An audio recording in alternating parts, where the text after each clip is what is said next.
I only want to see requests that are approved and not paid, right? So paid is false. And I also have the payments log.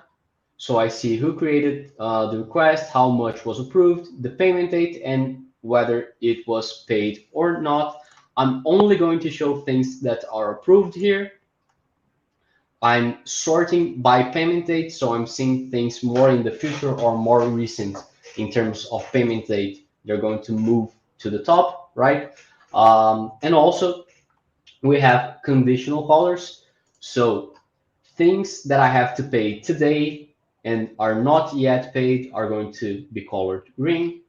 And things that I have to pay and it's in the past, I'm going to color it red, right?